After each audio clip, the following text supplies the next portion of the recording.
আসসালামু আলাইকুম everyone, welcome back to my channel hours time.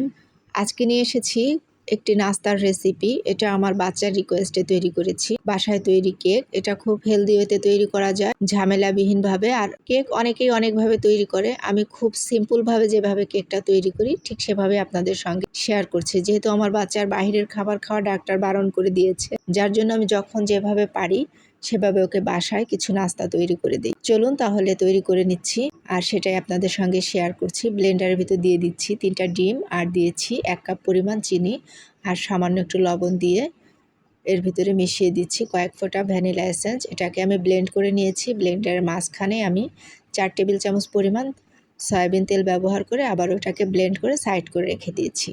আর এখানে একটি চালনির ভিতরে 1 কাপ পরিমাণ ময়দা, হাফ কাপ পরিমাণ দিয়েছি গুঁড়ো দুধ, এবং দিয়ে দিয়েছি সামান্য একটু বেকিং সোডা। এটা দিয়ে আমি খুব ভালোভাবে চেলে চামচের সাহায্যে মিশিয়ে নিয়েছি। আর যে মিশ্রণটা আমি ব্লেন্ডারে তৈরি করেছি সেটা দিয়ে আমি এই শুকনো মিশ্রণের সঙ্গে মিশিয়ে নিচ্ছি। এটাকে আমি 2বার 3বার করে অল্প অল্প করে মিশিয়ে নিয়েছি, একবারে মেশাইনি।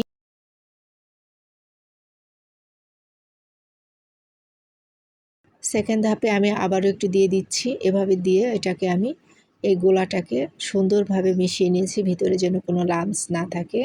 মেশানো হয়ে গিয়েছে। একটা বাটিতে এক টুকরো সাদা কাগজ নিয়ে এটার উপরে আমি তেল ব্রাশ করে দিয়ে কেকের মিশ্রণটা ঢেলে ট্যাপ করে নিচ্ছি, যেন ভিতরে কোনো লাম্পস না থাকে। আর এখন আমি এটাকে প্রেশার কুকারের ভিতরে বেক করব। প্রেশার কুকারটা আগেই হিটে দিয়ে রেখেছিলাম। একটি স্ট্যান্ডের উপরে আমি কেকের বাটিটা দিয়ে ঢেকে দিচ্ছি। আর প্রেশার কুকারে যে ঢাকনার উপরে হুইসেলের উপরে যেই চাবিটা থাকে ওটা খুলে নিয়েছি, এবং রাবারটাও খুলে নিয়েছি। আমি 35 মিনিট বেক করে নিয়েছি। আমার কেকটা প্রস্তুত হয়ে গিয়েছে। দেখুন কত সুন্দরভাবে এটা বেক হয়েছে। আমি একটা নাইফের সাহায্যে চারপাশ সারিয়ে দিয়েছি, এবং এটাকে আমি প্লেটে ঢেলে নিচ্ছি।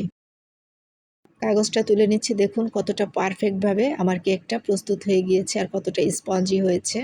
এটাকে আমি কেটে আপনাদের মাঝখান থেকে দেখিয়ে দিচ্ছি কেকটা কতটা পারফেক্টভাবে তৈরি হয়েছে। দেখুন ভেতরটা কত সুন্দরভাবে স্পঞ্জি হয়ে গিয়েছে। আর এটাকে আমি টুকরো করে কেটে নিচ্ছি।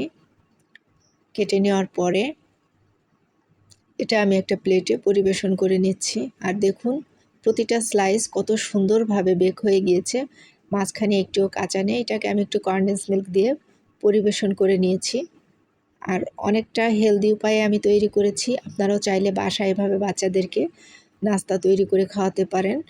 কোনো টেনশন থাকবে না যে বাইরের জিনিস খেয়ে বাচ্চারা অসুস্থ হয়ে পড়বে না। আপনারা এইভাবে বাসায় অবশ্যই বাচ্চাদেরকে নাস্তা তৈরি করে খাওয়াবেন, যেন তাদের স্বাস্থ্য এবং শরীর দুটোই ভালো থাকে। ধন্যবাদ সবাইকে ভিডিওটি দেখার জন্য।